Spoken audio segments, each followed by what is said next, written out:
victime de violence ou pas? Pas pour ça, mais pour d'autres choses, mais c'est assez facile. Hein. Vous savez, quand vous avez 150 caravanes qui arrivent sur un terrain de rugby, qui vous détruisent le terrain de rugby, puis que vous vous mettez devant, en général, ils apprécient pas, et donc vous partez dans les décors assez systématiquement. Et sur l'histoire des rodéos? Sur l'histoire des rodéos, non, pas particulièrement, mais c'est vrai qu'on en a aussi dans nos communes. Ce sont des rodéos qui, à chaque fois, mettent en danger la vie. Comment ça se présente alors du côté de Viry-Châtillon? C'est très curieux parce qu'en fait, selon les endroits, les rodéos se passent un peu différemment. À Viry, c'est deux, trois ados, on va dire, ou un peu plus âgés, qui sont en train de se traîner quelque part avec leur scooter.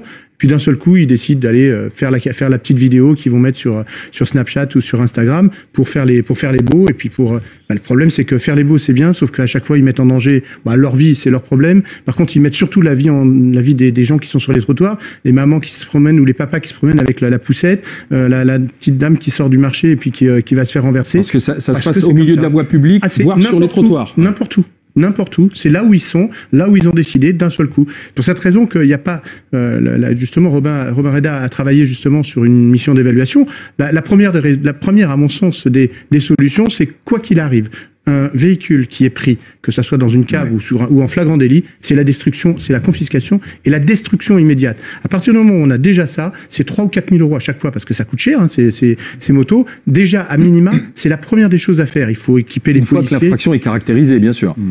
Dès que le véhicule est pris, de toute façon, dès qu'il est confisqué, ça veut dire qu'il y a une caractérisation de l'infraction. Non, mais il faut identifier le propriétaire du véhicule, que ce soit lui ou pas. Il y a le problème du droit de propriété, il y a la loi aussi. La difficulté, elle est justement là. C'est que pour le moment, on ne peut uniquement détruire que si c'est le propriétaire qui a été pris. Or, on joue avec cette ambiguïté sur c'est pas moi le propriétaire, c'est je l'ai prêté à un autre, etc.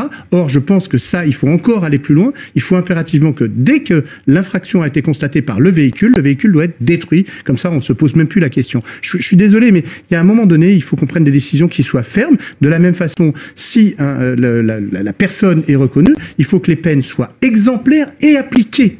Parce qu'un an de prison, à l'heure actuelle, on sait très bien que même si c'est un an de prison, la personne ne fera pas sa peine. Alors, Yann Bassière,